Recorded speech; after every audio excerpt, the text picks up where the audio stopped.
आज सभी प्रदेश के लोगों को नमस्कार करता हूं जो आज मेरे लाइव प्रोग्राम में जुड़े हैं। मैं उनका इस लाइव कार्यक्रम में बहुत बहुत हार्दिक स्वागत करता हूं, अभिनंदन करता हूं, सबको नमस्कार करता हूं। इस वैश्विक महामारी कोरोना ने हम सबको ये मजबूर कर दिया कि हम लोग सोशल डिस्टेंसिंग के साथ अपने घरों में रहें, लेकिन हमारा कार्य बाधित नहीं हो, हमारी प्रगति बाधित नहीं हो, इसके लिए हम सब लोगों को विभिन्न प्रकार से एक तरीके से सोशल डिस्टेंसिंग रखते हुए जुड़ने का जो कार्यक्रम है, अपने जीवन पथ पर आगे बढ़ने के जो कार्यक्रम हैं, उसके लिए आज चर्चा करने के लिए मैं गोविंद सिंह डोटासरा लक्ष्मणगढ़ से विधायक चुना गया। आप सबकी मेहरबानी से मुझे शिक्षा राज्य मंत्री का दायित्व मिला है। मेरा धर्म बनता है कि मैं उन तमाम शिक्षक साथियों, तमाम छात्र छात्राओं, तमाम अभिभावकों से रूबरू हूँ और उनकी समस्याएं, उनकी शंकाएं, उनका यथासंभव प्रयास करने का काम करूं। मैं समझता हूं माननीय मुख्यमंत्री जी अशोक गहलोत जी ने पूरे देश में सबसे पहले इस लॉकडाउन की शुरुआत की, जिससे प्रदेश के लोगों में कोरोना की महामारी से उनको कोई क्षति नहीं पहुंचे। फिर देश के प्रधानमंत्री जी ने ये शुरुआत की और हम सब आज केंद्र सरकार और राज्य सरकार के नियमों की पालना कर रहे हैं, अपने अपने घरों में बैठे हैं। जो राज्य सरकारें और केंद्र सरकार जो हमसे दिशा निर्देश देकर के पालना करने को कह रही है, वो हम सब लोग काम कर रहे हैं। मैं समझता हूं इस हमारी कड़ी परीक्षा में मेरे शिक्षा विभाग के सभी शिक्षक बंधु, शिक्षिकाएं बंधु, बहनें, हमारे अभिभावक, हमारे छात्र छात्राएं और तमाम शिक्षा जगत से जुड़े हुए वो लोग जो प्राइवेट इंस्टीट्यूट चलाते हैं, सरकारी सेवा में हैं या प्राइवेट निजी शिक्षण संस्थानों में अपनी सेवाएं देते हैं, उन सब लोगों में एक तरीके से सरकार के हमारी मदद के लिए क्या कदम हैं, किस प्रकार से छात्रों का अहित नहीं हो, किस प्रकार से उनके बोर्ड की परीक्षाएं आगे समय पर कैसे होंगी, किस प्रकार से बेरोजगार हमारे युवा नौकरी के लिए जो काफ़ी बरसों से प्रयासरत थे, सपना सजोए हुए थे, मैं समझता हूं वो भी इस संकट की घड़ी में सरकार से उम्मीद लगाए बैठे हैं। स्वाभाविक भी है। इसलिए इन सब चीज़ों पर बात करने के लिए, उनके शंकाओं का समाधान करने के लिए मैं इस फेसबुक लाइव कार्यक्रम के माध्यम से तमाम प्रदेश के लोगों से जुड़ना चाहता हूं, उनसे संवाद करना चाहता हूं, उनकी समस्याओं का यथासंभव समाधान करने का प्रयास करूंगा। इसलिए मैं सभी मेरे फेसबुक लाइव कार्यक्रम से जुड़े हुए तमाम लोगों का इस कार्यक्रम में हार्दिक स्वागत करता हूं, उनका अभिनंदन करता हूं। राम राम साहब। निश्चित रूप से शिक्षा हमारी बुनियादी आवश्यकता है। सब लोग ये चाहते हैं कि शिक्षा के माध्यम से हम लोग अपने बच्चों को आगे बढ़ाएं, उनको जीवन अच्छा हो, सुखमयी हो, इसकी कामना करते हुए अपना अपना प्रयास करते हैं। कोई सरकारी स्कूलों में अपने बच्चों को पढ़ाता है, कोई जो सक्षम होते हैं वो निजी शिक्षण संस्थानों में अपने बच्चों को पढ़ाते हैं। एक स्कूली शिक्षा के बाद में कुछ लोग बैंकों से ऋण लेकर के अपने बच्चों को विदेशों में पढ़ाने के लिए भेजते हैं। आज उन सब अभिभावकों को, सब माता पिताओं को एक चिंता सी लगी हुई है कि हमारे बच्चे के भविष्य का क्या होगा। राज्य सरकार ने माननीय मुख्यमंत्री जी के पहल के ऊपर यह निर्णय लिया कि जिनमें माध्यमिक शिक्षा बोर्ड की परीक्षाएं नहीं हैं 10वीं और 12वीं, उनके अलावा जो भी बच्चे हैं उनका स्वतः उनको क्रमोन्नत कर दिया गया, कक्षोन्नत कर दिया गया, अगली कक्षा में प्रवेश के लिए उनको पास कर दिया गया। मैं समझता हूं ये समय की आवश्यकता थी, क्योंकि लॉकडाउन में हम लोग घरों से बाहर नहीं जा सकते, बच्चे परीक्षा देने के लिए नहीं जा सकते, इसलिए हमने निर्णय लिया सरकार ने, और माननीय मुख्यमंत्री जी ने बड़ी चिंता के साथ में ये कहा कि हम हमारे बच्चों की जान जोखिम में नहीं डाल सकते, इसलिए 10वीं और 12वीं में जो बोर्ड परीक्षाएं नहीं हुई हैं, इनके अलावा बच्चों को आगे की कक्षा में क्रमोन्नत कर दिया गया है। मैं समझता हूं इस वैश्विक महामारी की इस आपदा के समय में हमारे शिक्षक जो 4 लाख से भी ऊपर संख्या में सरकारी सेवा में कार्यरत हैं, उनमें से करीब 1,76,000 शिक्षक इस कोरोना महामारी से निपटने के लिए वो अपनी ड्यूटी दे रहे हैं। वो ड्यूटी दे रहे हैं। 1,76,000 शिक्षक सरकारी सेवा में अपने बच्चों से दूर बैठे हैं, अपने परिवार वालों से दूर बैठे हैं और अपनी ड्यूटी को अंजाम दे रहे हैं। घर घर जाके सर्वे कर रहे हैं वो लोग बाग। उनको जो संसाधन उपलब्ध हैं तो ठीक, नहीं है तो ठीक, वो अपने घर से मास्क ले जा रहे हैं। सैनिटाइजर उनको उपलब्ध नहीं हो रहा होगा तो भी इस बात की परवाह नहीं कर रहे हैं वो लोग, और अपनी ड्यूटी दे रहे हैं इस कोरोना महामारी को हराने के लिए। मैं समझता हूं उन शिक्षक बंधुओं को हम सबको सैल्यूट करना चाहिए, उनका सम्मान करना चाहिए कि इस आपदा के समय में वो किसी बात की परवाह नहीं कर रहे हैं। मेरे शिक्षक बंधु जिन्होंने अपना वेतन माननीय मुख्यमंत्री जी की अपील के ऊपर, हमारी अपील के ऊपर, उन्होंने किसी ने 5 दिन का, किसी ने 3 दिन का, किसी ने 1 महीने की पूरी तनख्वाह, तकरीबन अब तक 300 करोड़ रुपए माननीय मुख्यमंत्री जी के जो राहत कोष, मुख्यमंत्री राहत कोष जो खाता है उसमें डालने का काम किया है। यही नहीं,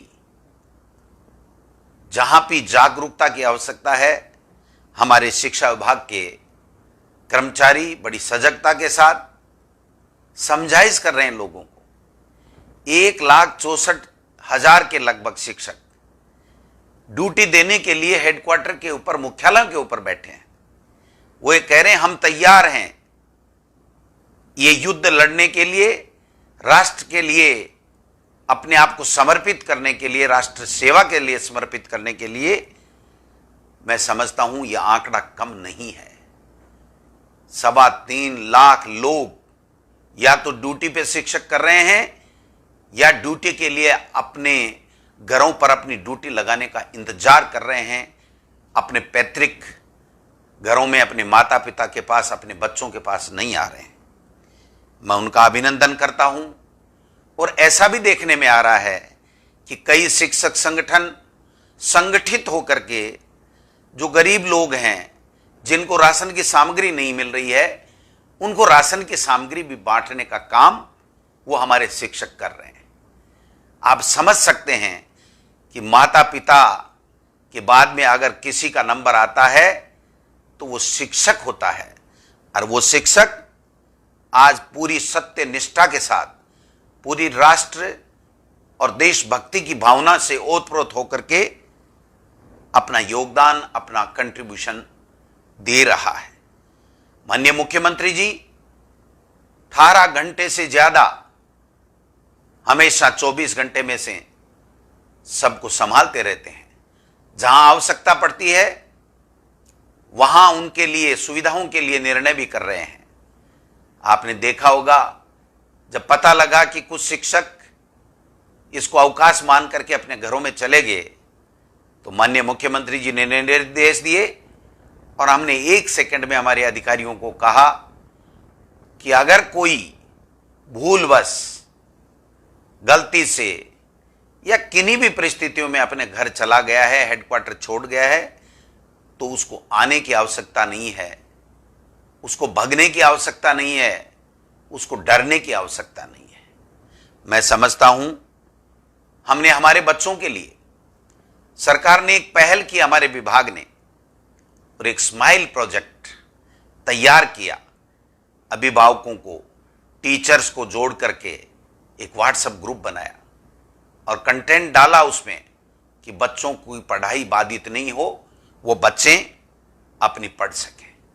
हमारे विभाग ने उन बच्चों को पढ़ने के लिए जो बुक्स हैं कक्षा 1 से लेकर 12 तक, उनसे शाला दर्पण के माध्यम से लिंक उपलब्ध कराया।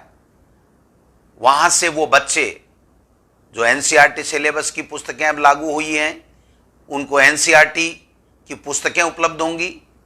उनको 6 से लेकर के जो शेष क्लासों की माध्यमिक शिक्षा बोर्ड की अगर कोई पुस्तकें होंगी तो वो पुस्तकें शाला दर्पण के माध्यम से हम लोग कराएंगे। हम स्माइल के माध्यम से बच्चों तक सामग्री पहुंचा रहे हैं। हम पुस्तकें ऑनलाइन उपलब्ध करा रहे हैं जिससे वो बुक्स आगे की तैयारी अपनी कर सकें, या जो 10वीं और 12वीं के बच्चे हैं, वो जो बोर्ड की एग्जाम उनकी नहीं हुई है, उनकी चिंता से भी माननीय मुख्यमंत्री जी और सरकार पूरी भली भांति परिचित है। उनके लिए भी हम एक रोड मैप तैयार कर रहे हैं कि कैसे लॉकडाउन टूटे और कैसे सोशल डिस्टेंसिंग के नियमों की पालना करते हुए बाकी अन्य जो हिदायतें इस कोरोना महामारी से बचाने के लिए केंद्र सरकार या विश्व स्वास्थ्य संगठन ने दी हैं, या विभिन्न देशों से हमें जो अनुभव के आधार पर जानकारियां मिल रही है, उनकी हम किस तरीके से पालना करते हुए हम उन बोर्ड की परीक्षाओं को भी आगे से कराने का काम करें, ये भी हम लोग कर रहे हैं। हम Rajiv Gandhi career guidance portal के माध्यम से, यूनिसेफ की मदद से जो पोर्टल चल रहा है, उस पोर्टल को जो है उस पे भी हम सामग्री उपलब्ध करा रहे हैं। 14 देशों की वो जानकारी, कक्षा 9 और 12 के बच्चे, कहाँ हमारा भविष्य ठीक रहेगा, हमें कहाँ किस विषय में पढ़ना है, कहाँ पर हम टेक्निकली अच्छी पढ़ाई कर सकते हैं, किस विषय को हमको चुनना चाहिए, क्या रोजगार का विषय हमें चुनना चाहिए, किस प्रकार की टेक्निकल एजुकेशन के माध्यम से हमें अपने आप को आगे भविष्य को बढ़ाना है, ये सब जानकारियां हम राजीव गांधी पोर्टल के माध्यम से हमारी सरकार दे रही है। मैं समझता हूं जो शाला दर्पण हमारा है उसके ऊपर कोविड-19 के बारे में जो जागरूकता संबंधी हमने एक टैब विकसित किया है शाला दर्पण के ऊपर, वहां पर भी पूरी जानकारी कोई भी व्यक्ति ले सकता है। निश्चित रूप से सारी चीजें हम लोग कर रहे हैं, जितना प्रयास हम कर सकते हैं माननीय मुख्यमंत्री जी के निर्देशन में, उनके आशीर्वाद से हमारे विभाग के तमाम अधिकारी हर वक्त तैयार रहते हैं। हमारे सेक्रेटरी, हमारे निदेशक, हमारे बोर्ड के अधिकारी, हमारे बोर्ड के चेयरमैन, जो परीक्षाएं हो चुकी उनके पेपर कैसे जल्दी से जल्दी उनकी कॉपियों की जांच हो, कैसे हम आगे किस प्रकार से किसी भी बच्चे की जान जोखिम में नहीं डालते हुए कैसे परीक्षाएं करवाएं, इस बात के लिए पूरी तरह चिंतित है। मैं ये कहना चाहता हूं कि हमारे शिक्षक इसके साथ में, इस ड्यूटी के साथ साथ, कोरोना की ड्यूटी के साथ साथ, जिस जिस घर में जा रहे हैं वहां पर यह जानकारी भी प्राप्त कर रहे हैं कि कोई बच्चा ड्रॉप आउट तो नहीं है, कोई बच्चा ऐसा तो नहीं है जो पढ़ने से वंचित रह गया है, उसका नाम नोट कर रहे हैं, बच्चों को मोटिवेट कर रहे हैं, सरकारी स्कूलों में कैसी पढ़ाई हो रही है उनको, उनके अभिभावकों को बता रहे हैं। मैं समझता हूं जो स्कूलों में हमने इस बार नामांकन की वृद्धि, जितने पेड़ लगाने का निर्णय लिया था, उस पेड़ों की सुरक्षा भी हमारे टीचर्स, हमारे अभिभावक, मैं समझता हूं वो कर रहे हैं और करनी भी चाहिए। मैं अपील भी करूंगा कि जहां भी, जिस विद्यालय में भी नए पेड़ लगे हैं, उनको पानी की आवश्यकता है, उनको सुरक्षा की आवश्यकता है। यह भी हमारा कर्तव्य है कि हम उनको गांव के लोगों के सहयोग से सोशल डिस्टेंसिंग की पालना करते हुए, कोरोना की जो गाइडलाइन सरकारें दे रही हैं उनकी पालना करते हुए हम लोग उसको भी ठीक रखें, उन पेड़ों को भी जीवित रखें, क्योंकि पेड़ भी बच्चे के समान होता है। वो हमें फल देता है, छाया देता है, ऑक्सीजन देता है। कई बहनें, शिक्षिकाएं बहनें अपने 1.5, 2, 3, 4 महीने के बच्चों को छोड़ करके इस कोरोना में ड्यूटी दे रही है। हमने कहा विभाग की ओर से कि जब तक पुरुष हों और अति आवश्यक नहीं हो तो ऐसी बहनों की हम ड्यूटी नहीं लगाएं। जो 50 साल से ऊपर टीचर हैं उनके लिए भी हमने कहा है कि अगर कोई विशेष परिस्थिति नहीं आए तो उनको भी हम कोरोना की ड्यूटी लगाने में छूट दे सकते हैं। जो प्राइवेट निजी शिक्षण संस्थान हैं उनके और अभिभावकों के भी एक बात बार बार दिमाग में आ रही है।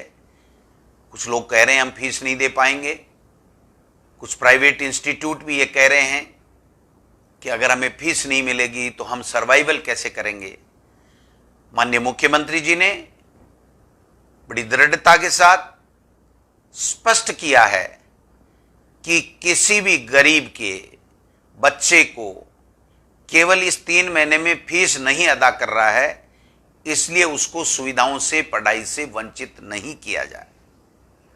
इसका मतलब यह है कि हमारी सरकार, हमारे मुख्यमंत्री जी ये चाहते हैं कि कोई भी प्रदेश के जाए जन्मे का बेटा या बेटी पढ़ाई से वंचित इस महामारी में किसी भी प्रकार से नहीं रहे, ये सुनिश्चित करते। मैं चाहता हूं, काफ़ी लोगों के काफ़ी चीज़ें दिमाग में हैं, कई सुझाव भी आए हैं, फेसबुक पे भी आए हैं, काफ़ी चीज़ आई हैं। तो मैं समझता हूं जो प्रश्न आपके दिमाग में हैं, आप कोई सवाल करना चाहते हैं, आप कोई बात करना चाहते हैं, तो मैं उनके यथासंभव जो मुझे लगेगा मैं जवाब देने का प्रयास करूंगा। मैं समझता हूं गर्मियों की छुट्टियों का शेड्यूल के बदलाव के लिए हमारे बीकानेर से राजेश बाना जी ने कहा है, इस पे मंथन चल रहा है। इसमें दिक्कत एक ही है कि हमारे शिक्षक बंधु या तो कोरोना ड्यूटी कर रहे हैं या हेडक्वार्टर पे हैं, तो उनके लिए हम क्या कर सकते हैं। बच्चों के लिए तो कोई दिक्कत नहीं, 10वीं और 12वीं के जो बच्चे हैं उनकी परीक्षाएं बाकी हैं, इसके अलावा सब बच्चे फ्री हो गए हैं, तो इस बात के पे भी हम लोग कर सकते हैं। मैं समझता हूं जो बाबा साहब भीमराव अम्बेडकर भारत रत्न जिनकी जयंती कल थी, उनके ऊपर हमारे सभी लोगों ने बाबा साहब की जयंती को मनाया, अपने घर में रह करके उनको याद किया। आज ये देश में जो व्यवस्थाएं दिख रही हैं, जो केंद्र सरकार व्यवस्थाएं कर रही है, राज्य सरकारें कर रही हैं, वो सब बाबा साहब की ही देन है। मैं समझता हूं उन्होंने जो संविधान दिया है उसमें सारी व्यवस्थाएं हैं कि किस वक्त में क्या, किसका क्या अधिकार है, क्या कर्तव्य है।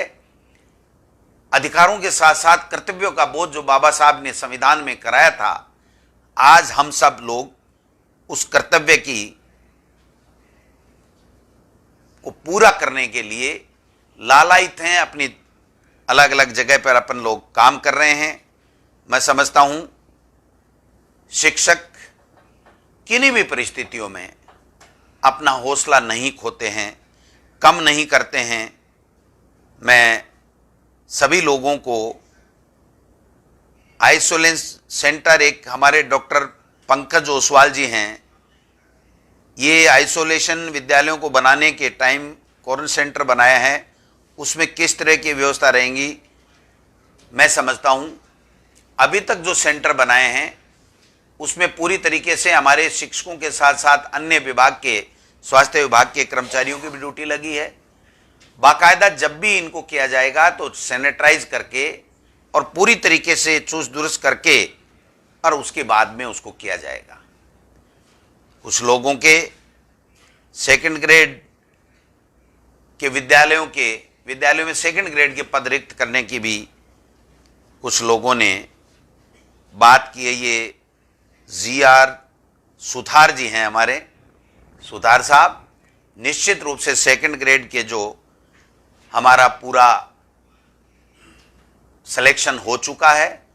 अब जो ही विद्यालय खुलेंगे उससे पहले हम लोग सेकंड ग्रेड के 9000 के लगभग जो सिलेक्शन हुआ है उनको नियुक्ति देने का काम करेंगे। इसलिए आने वाले सेशन से आपको सेकंड ग्रेड की जो अध्यापकों की कमी है उससे निजात मिलेगी। मैं समझता हूं जो एक बात आई, गोपाल सुथार जी ने कहा कि कोरोना में शिक्षकों की ड्यूटी जहां है वहीं लगाने की कृपा करें। अब देखिए, इस बात को हमने साला दर्पण के माध्यम से विभाग ने जानकारी मंगाई है कि कौन हेडक्वार्टर पे है, कौन नहीं है। इसके बारे में हम आगे प्लान बनाएंगे कि किस प्रकार से हम लोग यथासंभव उनको देते हुए, सुविधाएं देते हुए, उनकी समस्याओं को ध्यान में रखते हुए कैसे कार्य लिया जा सकता है इस कोरोना में। एक रवि योगी जी कह रहे हैं, सूचना आपके बच्चों का नाम काटा गया है, बच्चा कैसे पढ़े। मैं आपको विश्वास दिलाना चाहता हूं एज ए शिक्षा राज्य मंत्री, किसी भी बच्चे का किसी भी वजह से फीस नहीं देने की वजह से या किसी कारण से न सरकारी में न प्राइवेट में नाम नहीं काटा जाएगा। ये आप पूरी तरीके से आश्वस्त रहें। जहां भी शिकायत मिलेगी वहां पर हम सरकार कार्रवाई करेगी। एक हमारे पंकज पेमाणी जी हैं, प्रोबेशन में हैं, पूरा वेतन दें, प्रोबेशन में निम्न वेतन मिलता है। ये मामला सुप्रीम कोर्ट में विचाराधीन है। आज की तारीख में जो सरकार का नियम है वही लागू रहेगा। मैं समझता हूं एग्जाम, एक हमारे उमर खां जी हैं, उन्होंने कहा 10वीं और 12वीं की बाकी एग्जाम कैंसिल करके जो हो चुके उनके बेस पे, मैं समझता हूं 10वीं और 12वीं बोर्ड का जो सर्टिफिकेट है वो बहुत काम आता है। पूरे देश में, दुनिया में 10वीं और 12वीं के सर्टिफिकेट की अपनी महत्ता है, उसको कम हम इन परिस्थितियों में अभी तक नहीं कर सकते। मैं समझता हूं जो संविधान की उद्देशिका है उसके लिए भी आभार कर रहे हैं। जो 5 डे वीक किया है, एक दिन नो बैग नो डे है, उसका भी लोग बाग काफ़ी हमारे अभिभावक उसका स्वागत कर रहे हैं। मैं अभी एक कह रहे हैं कि रामस्वरूप जाट जी मुख्यालय पर नहीं पहुंच पाए, उनको गृह जिले में नियुक्ति दें। अभी आवश्यकता नहीं है। अगर इस तरह की आवश्यकता पड़ी तो इस बात पे भी विचार किया जा सकता है कि जो जहां है वहां पर ड्यूटी दें। लेकिन अभी तो हमारे हेडक्वार्टर पे बैठे हुए भी लोग हैं, वो करीब 1.5 लाख से भी ज़्यादा लोग हैं, 1,65,000 के हैं। मैं समझता हूं कि एक भीलवाड़ा से हमारे पास बात आई थी कि एक शिक्षक है, चाय पिलाता है, कप प्लेट धोता है। मैं समझता हूं ऐसे शिक्षक महान हैं। वो शिक्षक होना, अपने आपको शिक्षक होने का जो दायित्व है वो पूरी तरीके से निभा रहे हैं। उनके लिए भी मैं रीट के लिए काफी बातें आ रही हैं। निश्चित रूप से देखिए, एनसीटी का सिलेबस 2011 की गाइडलाइन के मुताबिक पहले से पूर्व निर्धारित है, जिसके आधार पर रीट का आयोजन होता है। पाठ्यक्रम में चूंकि ये एनसीटी की 2011 की गाइडलाइन से ही पाठ्यक्रम है, सिलेबस है, इसलिए उसमें किसी तरह की कोई तब्दीली नहीं है। आप सभी लोग जो रीट की तैयारी कर रहे हैं, जो बीएड एसटीसी किए हुए हैं, उनसे मैं आग्रह करना चाहूंगा कि यह समय आपके लिए बहुत उपयोगी साबित हो सकता है। अपने घरों में रह करके एक टाइम टेबल बना लें और उसके मुताबिक तैयारी करें, क्योंकि रीट की एग्जाम, फर्स्ट ग्रेड की एग्जाम होना आवश्यक है। सरकार पूर्व निर्धारित कार्यक्रम रीट 2 सितंबर और सितंबर के माह में ही व्याख्याता की एग्जाम कराने के लिए जो पहले से पूर्व निर्धारित प्रस्तावित डेट्स हैं, उसमें अभी तक किसी प्रकार की तब्दीली करने का कोई निर्णय नहीं लिया है। क्योंकि जब हम रीट के आवेदन मांगेंगे तो लगभग 3 महीने का हमें समय चाहिए, जो आपकी तैयारी के लिए भी पर्याप्त होता है। तो अभी 3 मई के बाद में इस डेट को आगे पीछे करने की अगर कोई बात आवश्यकता महसूस होती है तो ही निर्णय करेंगे, वरना अभी तक जो निर्णय कर रखा है सरकार ने सितंबर के माह में रीट का और फर्स्ट ग्रेड का, उसको ही मान करके आप लोगों को घर में बैठ करके सरकार के दिशा निर्देशों की पालना करते हुए करना चाहिए। सिलेबस में कोई कंफ्यूजन नहीं है, रीट का पेपर में कोई कंफ्यूजन नहीं है। केवल उसके सिलेक्शन का आधार क्या होगा, 70-30 का रेशियो होगा जो पहले से था, या उसका अलग से पेपर होगा, या कोई और मापदंड तय होगा, चेंज होगा। ये सब चीजें शिक्षक बनने के लिए हैं, न कि पात्रता परीक्षा के लिए। पात्रता परीक्षा में किसी तरह का कोई परिवर्तन नहीं है, इसलिए रीट की तैयारी आपको मन लगा करके अभी से घर में बैठ करके मैं समझता हूं करनी चाहिए। यही आपके लिए फायदे का, और इस समय का सदुपयोग आप लें। कुछ लोगों का यह भी है कि साहब हम कोचिंग करते थे, कोचिंग वालों को हमने फीस दे दी है, उसका क्या होगा, हम तैयारी कैसे कर पाएंगे। मैं आपसे निवेदन करना चाहता हूं, किसी भी कोचिंग इंस्टीट्यूट को आपने कोर्स कराने की फीस दी है, निश्चित रूप से वो कोचिंग इंस्टीट्यूट आप ही के, हमारे ही समाज का हिस्सा है। वो समझते हैं कि जब कठिन परिस्थितियों में बेरोजगार छात्र छात्राएं अपने अभिभावकों से, अपने माता पिता से, उनकी गाड़ी कमाई में से फीस लेकर के आते हैं, तो निश्चित रूप से वो आपकी जो सिलेबस की तैयारी है, जिसकी फीस उन्होंने ली है या लेंगे, तो वो उसकी तैयारी कराएंगे। इसके लिए आपको चिंता करने की आवश्यकता नहीं है। मैं आपको विश्वास दिलाना चाहता हूं कि ईश्वर ना करे अगर ये परिस्थितियां इस तरीके से हैं और आप कोचिंग नहीं जा सकते हो, तो हम कोचिंग वालों से सरकार बात करेगी, ऑनलाइन आपके पढ़ाने की व्यवस्था करेगी, और हमारी जो विद्यालय हैं जो गांव में हैं, या राजीव गांधी भवन जो हमारे ग्राम पंचायत मुख्यालय पे हैं, उनके ऊपर भी हम किस तरीके से ऑनलाइन आपकी तैयारी के लिए, चाहे वो स्कूली शिक्षा की हो, चाहे वो किसी कॉम्पिटिटिव एग्जाम की हो, उसके लिए भी हम लोग अंदर ही अंदर हमारे विभाग की तरफ से तैयारी कर रहे हैं। आपको चिंता करने की आवश्यकता नहीं है। मैं समझता हूं कि काफी ऐसे प्रश्न हैं जो आज विस्तार से दिया जाना संभव नहीं है, लेकिन जो मोटा मोटी मेन जो फोकस की बात है वो यही है कि स्कूली शिक्षा की पाठ्य पुस्तकें उपलब्ध कराना, उनको ऑनलाइन जो भी हमारे पास सामग्री हो वो उपलब्ध कराना, उनकी कैरियर गाइडेंस के लिए उनको दिशा निर्देश देना। ये सब चीजें हम धीरे धीरे, हमारा विभाग, हमारे विभाग के अधिकारी इसमें लगे हुए हैं। हमारे शिक्षक जो बिना कोई किसी तरह की शिकन लाए अपनी ड्यूटी कर रहे हैं इस कोरोना से बचाने के लिए, और साथ साथ में अपने अपने वार्डों में जहां उनकी ड्यूटी लगी हुई है वहां पर वो ये बात भी देख रहे हैं कि कौन बच्चा ड्रॉप आउट है, जिसको हम विद्यालय जब वापस पुनः खुले, सेशन जब शुरू हो तो उस बच्चे को हम पढ़ाने के लिए लाएं।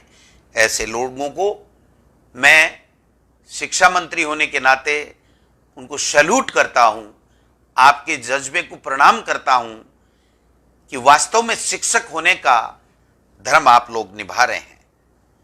मैं तमाम जिला के कलेक्टर साहिबान को, एसडीएम्स को, जो प्रशासनिक अधिकारी हैं, दिन रात अपनी ड्यूटी में लगे हुए हैं, उनसे भी निवेदन करता हूं कि आप इस ड्यूटी के वक्त ऐसे हमारे शिक्षक भाई और बहनों का भी चयन करें जिसको हम आगे चल करके अच्छा कार्य करने के आधार पे उनको प्रशंसा पत्र दें। मैं जो पुरस्कृत शिक्षकों का हमने ऑनलाइन आवेदन मांगते हैं उसमें भविष्य में अच्छी ड्यूटी करने के उसमें भी एक पॉइंट ये भी ऐड करूंगा कि इसमें किस व्यक्ति ने कितनी ज्यादा ड्यूटी दी और किस मुस्तैदी के साथ में उसने कितना अच्छा काम किया, उसका वो काम भी उसके शिक्षक को पुरस्कृत करने में, उसका चयन करने में सहायक होगा। मैं सभी लोगों से चाहता हूं कि वो सवाल जो भी आपके हैं, मन में हैं, वो चलाते रहें, बताते रहें। अचानक वे लॉकडाउन की वजह से मुख्यालय पर नहीं पाए हुए हैं, उनके लिए हमारे आलमगीर खां जाबा सर ने कहा है, भाई गुरुजी आपको स्पष्ट कर दिया है कि जो जहां है वहां रहें। अभी हमारे दिमाग में किसी प्रकार की ये बात नहीं है कि किन परिस्थितियों में कौन लोग चला गया, उसके खिलाफ हम क्या करें। अभी समय ये नहीं है। अभी समय है हम सब एकजुटता के साथ में जहां भी हैं, जिस रूप में भी हैं, वहां लोगों को समझाएं, लॉकडाउन की पालना कराएं, लोग इस संक्रमण से बचें, कैसे बचें, इस बात का प्रयास हमको करना चाहिए। ये जो 50 से ऊपर वाले टीचर्स की बात है, यथासंभव अगर वहां पर और कोई टीचर है तो मैं समझता हूं उन लोगों की ड्यूटी हम कम लगाएंगे। इस दिशा में अगर और कोई स्पष्टीकरण की आवश्यकता होगी प्रशासनिक अधिकारियों की तरफ से तो हम लोग बात करेंगे।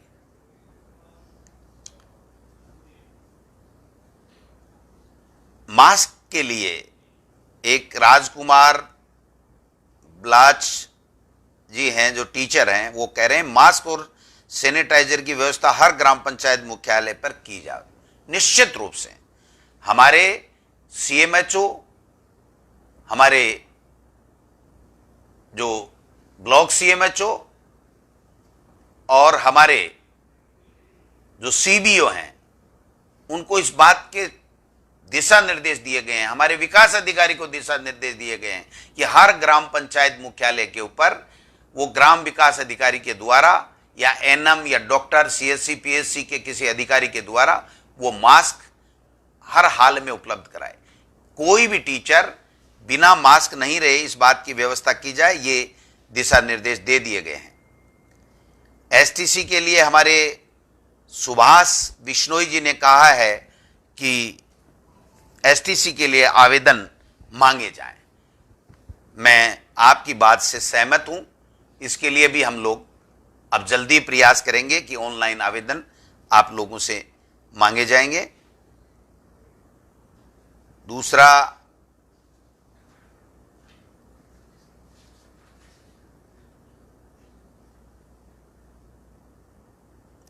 दसवीं और 12वीं की कक्षा में भी एनसीईआरटी का सिलेबस इसी साल से लागू करें, यह संभव नहीं है, क्योंकि हम 11वीं में और 9th में करेंगे तो अगली साल वो एनसीईआरटी का सिलेबस आएगा।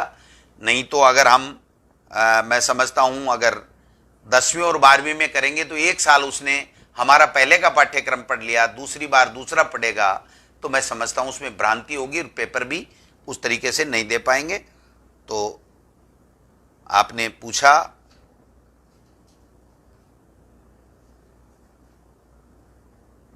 एक हमारे प्रकाश चंद सैनी जी कह रहे हैं कि जैसे प्रतिभावान विद्यार्थियों को लैपटॉप और आप साइकिल जैसे वितरण करते हैं, निःशुल्क एंड्रॉयड मोबाइल वितरण को भी शामिल करें ताकि स्माइल जैसा प्रोग्राम। बहुत अच्छा आपका सुझाव है। इसको हम लोग माननीय मुख्यमंत्री जी के साथ और हमारे विभाग के अधिकारियों के साथ आगे चल के चर्चा करेंगे और उचित समय में उचित निर्णय लेंगे। आपका अच्छा सुझाव है।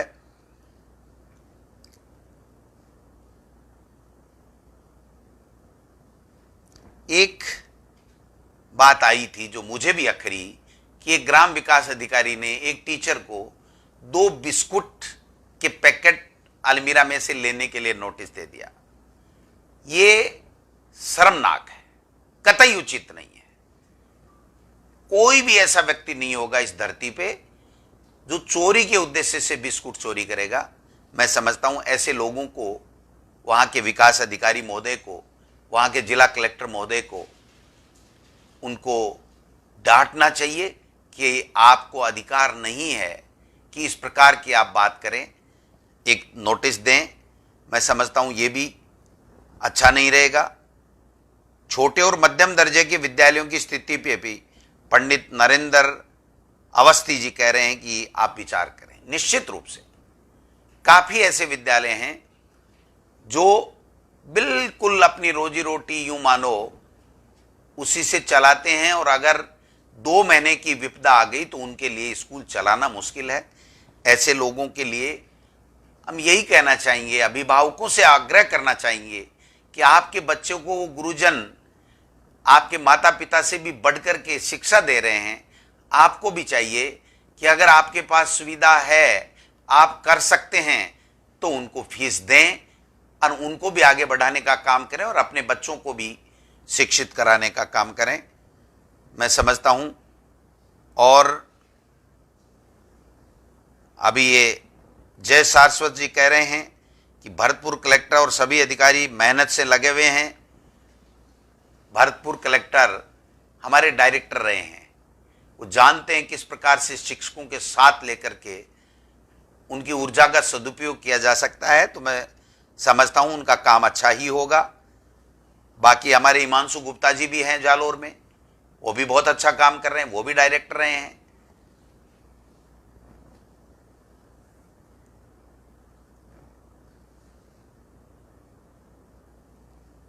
एक हमारे हरिकिशन जी बबलू ये कह रहे हैं कि board exam happen in May, then when the result.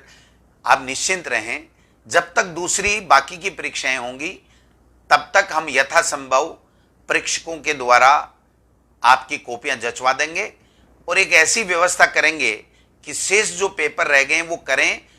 उसको जल्दी से जल्दी हम कॉपियों को जांच करवा करके रिजल्ट शीघ्रातिशीघ्र जारी करने का काम करें। इस बात का हमारा बोर्ड पूरी तरीके से प्रयास कर रहा है।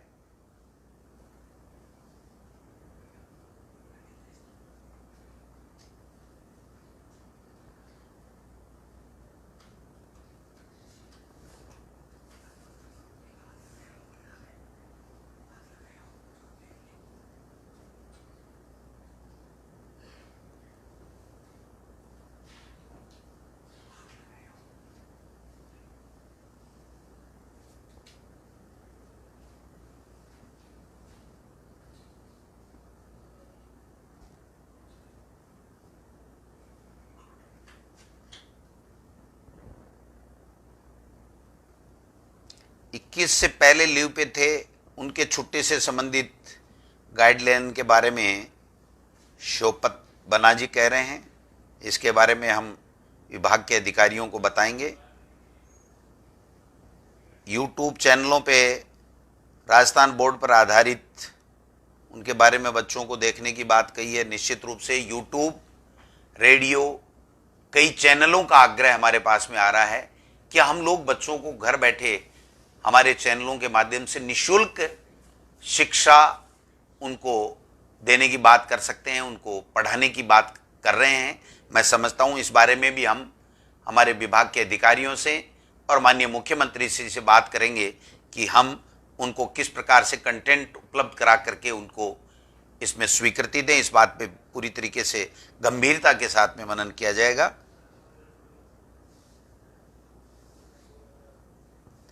कई शिक्षक कह रहे हैं कि साहब हम कोविड-19 में ड्यूटी दे रहे हैं लेकिन पता नहीं कब तक देंगे, तो इसके बारे में भी हम समीक्षा करेंगे कि कितने लोगों ने पहले दे दी, अभी भी वहाँ दूसरे उपलब्ध हैं, तो फिर उनको फ्री करके दूसरों को जो अभी तक ड्यूटी नहीं आई उनको लगाने के लिए दिशा निर्देश शीघ्र ही इसमें जारी करेंगे।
कई लोगों की ये भी शिकायत इसमें कमेंट आ रहे हैं कि साहब कार्य कर रहे हैं लेकिन वेतन नहीं मिल रहा है। तो इसको मैं आज ही मेरे अधिकारियों को निर्देश दूंगा कि ऐसे टीचर जिनको 1 महीने से भी ज़्यादा समय में किसी को अगर वेतन नहीं मिल रहा है किन्हीं कारणों से, तो वो प्रशासनिक स्तर पर हम निर्देश देंगे कि वो उसकी वेतन की व्यवस्था करेंगे।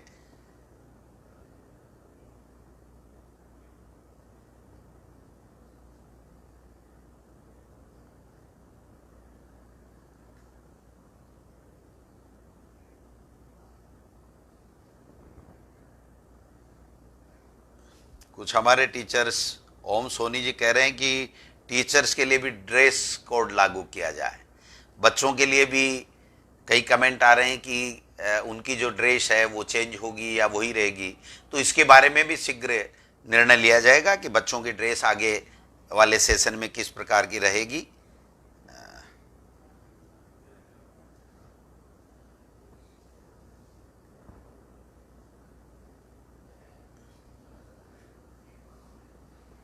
एक हमारे सीताराम मीना जी हैं, वो ये कह रहे हैं कि हमें मुख्यालय पर और माध्यमिक शिक्षक कापियाँ जो परमानेंट एड्रेस से हमारे घर पर गई हुई हैं उनकी जांच कैसे करेंगे। तो इस बात का भी समाधान शीघ्र किया जाएगा कि उनकी ड्यूटी दूसरी जगह है और अगर परमानेंट एड्रेस पे गई है तो उन तक कापियाँ कैसे पहुँचें, इस बात की भी व्यवस्था की जाएगी। रीट के विज्ञापन शीघ्र जारी करने की बात कर रहे हैं। मैं आपसे निवेदन करना चाहता हूं कि आपके लिए तो विज्ञापन, या जब सरकार ने कह रखी है कि 2 सितंबर को हम कराएंगे तो आपको तैयारी करनी चाहिए। अब अगर हम विज्ञापन अभी करा देंगे तो आप कहेंगे कोचिंग में हमने पैसे दे रखे थे, वो पढ़ाई नहीं हुई। तो मैं समझता हूं हर चीज में कंट्रोवर्सी है। आपको चाहिए कि आप अपनी पढ़ाई जारी रखें, जब समय आएगा तो इसका विज्ञापन, जब परीक्षा की डेट तय हो जाएगी उससे लगभग 3 महीने पहले की डेट में हम लोग इसका विज्ञापन जारी कर देंगे, नियमों को तय करते हुए, गाइडलाइन तय करते हुए।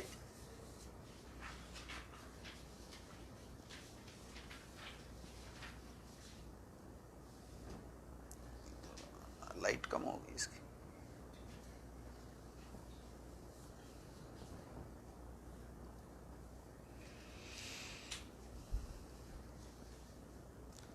एक हमारे ताराचंद जी बरोडिया जी हैं, वो कह रहे हैं ग्रीष्म अवकाश पर भी विचार किया जाए क्योंकि टीचर बाहरी जिले में करंट ड्यूटी कर रहे हैं। अगर ग्रीष्मकालीन अवकाश थोड़ा समय मिलता है तो परिवार के साथ सामाजिक कार्य पूर्ण कर सकेंगे। बच्चों की तो आपको पता है जब क्रमोन्नत कर दिया तो उनकी तो छुट्टियां प्रारंभ हो ही गई हैं एक तरीके से, लेकिन इस विषय पर चूंकि इसमें भी दो बात हैं कि टीचर्स अभी ज़रूरत है कोरोना महामारी से जूझने के लिए, उनकी ड्यूटी लगाई गई है। इसलिए इस विषय पे कि कब से ये कैलेंडर पुनः शुरू किया जाए, कब से ग्रीष्मकाल छुट्टियां की जाए, इस पे उच्च स्तर के ऊपर हम लोग चर्चा करके माननीय मुख्यमंत्री जी से चर्चा करके और फिर कोई निर्णय लेंगे। अभी आप कोरोना संक्रमण से लोगों को बचाने के लिए जो ड्यूटी कर रहे हैं उसको आप अच्छी तरीके से करें, यही आपके लिए अच्छा है।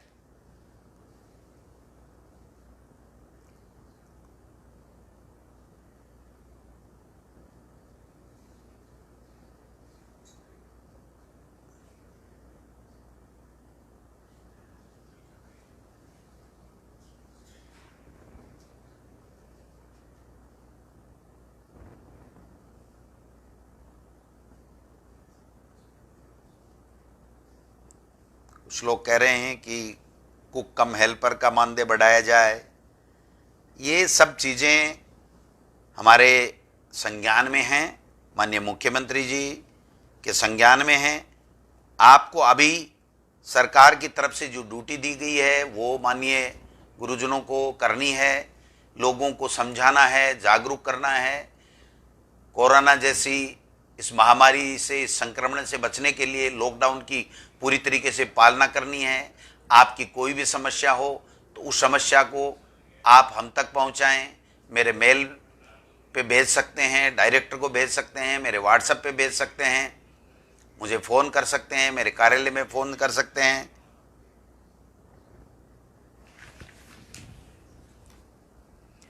मैं समझता हूँ कुछ सुझाव भी हमारे पास में आए हैं, उन पे भी मैं चर्चा करना चाहूँगा।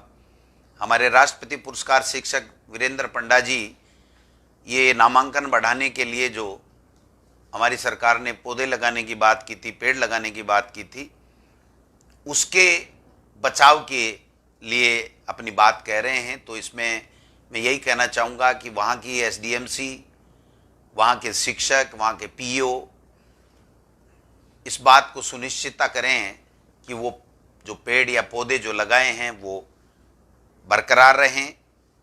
दूसरी हमारी एक बेरोजगार है शिवानी, ये कह रही हैं कि पहले की सरकार रीट को और थर्ड ग्रेड को अटका के चली गई, अब रीट फर्स्ट ग्रेड अन्य भर्तियों के लेकर योजना पूछ रही हैं। मैं उनको कहना चाहता हूं, बहन आप अपनी तैयारी कीजिए।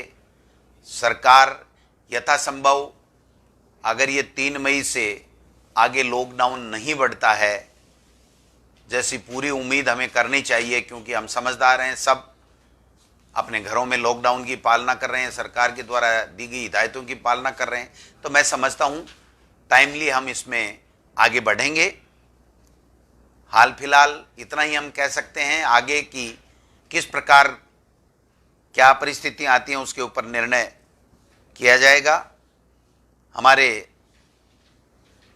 गर्मियों की छुट्टी के लिए भी हमारी त्रियांश छोटी बेटी है हमारी, वो कह रही है कब से होंगी बेटे, आपको जब परीक्षा में पास कर दिया 10वीं और 12वीं के अलावा जो भी बच्चे हैं उनके सबके लिए तो छुट्टियां ही हैं। अपने घर में एंजॉय करें, अपने माता पिता को समझाएं, अपने छोटे भाई बहनों को समझाएं कि वो बाहर नहीं जाएं, लॉकडाउन की पालना करें, जो सोशल डिस्टेंसिंग है उसकी पालना करें, साबुन से हाथ धोएं, बार बार हाथ धोएं, बाहर नहीं जाएं, अनावश्यक वस्तुओं को नहीं छुएं, कोई दूसरा व्यक्ति आता है तो उससे 3 मीटर दूर से बात करें।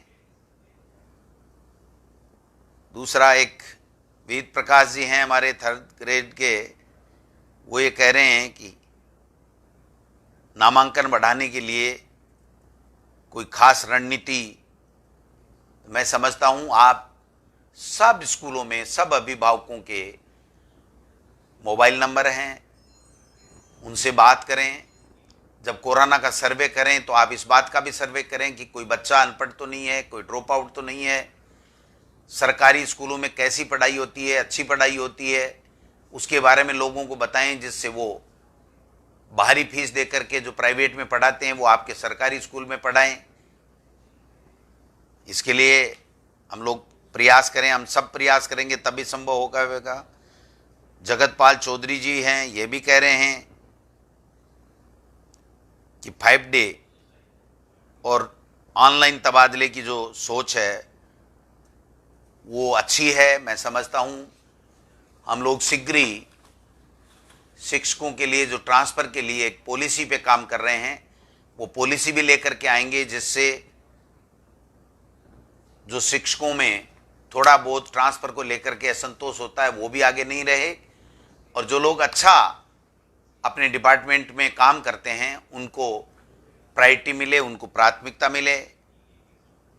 टोडा भीम निवासी बांके बिहारी जी भी कह रहे हैं कि मूक बधिर, मानसिक विमंदित, नेत्रहीन, दिव्यांग विद्यार्थियों को ऑनलाइन पढ़ाई कराने के लिए विभाग की कार्य योजना, इसके बारे में मैं आज ही मेरे विभाग के अधिकारियों से, उच्च अधिकारियों से चर्चा करूंगा, और इस दिशा में हम जल्दी से जल्दी कुछ न कुछ कर पाएं तो मैं समझता हूं करेंगे।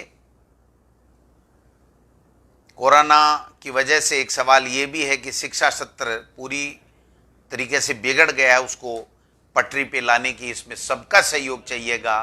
ये पटरी पे तभी आएगा जब अभिभावक, स्टूडेंट्स, टीचर, पॉलिटिशियन, शिक्षाविद, सरकार सब मिलकर के एक सामूहिक प्रयास करेंगे, किसी तरह की आनाकानी नहीं करेंगे, तो मैं समझता हूं आगे आने वाले समय में हम ये जो गैप हमारे को इस कोरोना महामारी की वजह से आ गया है उसको भी हम लोग पाटने का काम करेंगे। शिक्षा का नया सत्र कब से शुरू हो, कब समाप्त हो, इस बारे में भी गंभीरता के साथ में विभाग के अधिकारियों के साथ चर्चा करके हम लोग माननीय मुख्यमंत्री जी से चर्चा करेंगे कि इसको कब से समाप्त करना है, कब लागू करना है। मिड डे मील में दूध के संबंध में मैंने पहले भी विधानसभा में कहा था कि इस योजना की समीक्षा की आवश्यकता है। काफ़ी दिक्कतें आ रही हैं, काफ़ी शिकायतें भी आती हैं। इसके लिए माननीय मुख्यमंत्री जी ने दिशा निर्देश दिए हैं कि इसके उच्च स्तर के ऊपर समीक्षा की जानी चाहिए।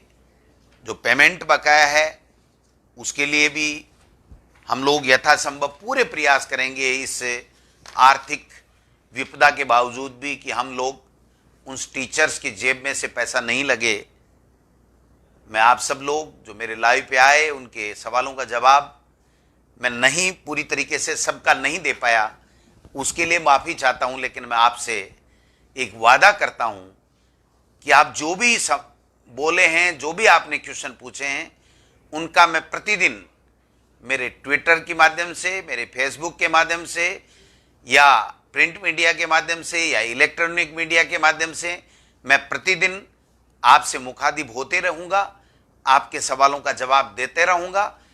आप जो इस कोरोना महामारी से जूझ रहे हैं उनका हौसला अफजाई करता रहूँगा। और पुनः मैं जो हमारे द्वारा एक स्माइल जो प्रोजेक्ट चालू किया गया है उसके संदर्भ में एक बात कहना चाहता हूं कि 2 कदम आप चलें, 2 कदम हम चलें, 2 कदम आप चलें, 2 कदम हम चलें, लॉकडाउन का फासला यूं ही खत्म हो जाएगा। स्माइल के जरिए आपकी स्माइल बरकरार रहे, स्माइल के जरिए आपकी स्माइल बरकरार रहे। इन्हीं शुभकामनाओं के साथ आभार, धन्यवाद, जय हिंद, जय भारत। सब मिलकर के कोरोना को हराएंगे, हिंदुस्तान से भगाएंगे, हमारे बच्चों को आगे बढ़ाएंगे, शिक्षित करेंगे, सुसंस्कृत करेंगे, और ये जंग जीतेंगे नहीं। इस कोरोना जैसी महामारी को दोबारा भारत की तरफ आंख उठा के नहीं देखे, ऐसी एक रणनीति के साथ में हम लोग आगे बढ़ेंगे।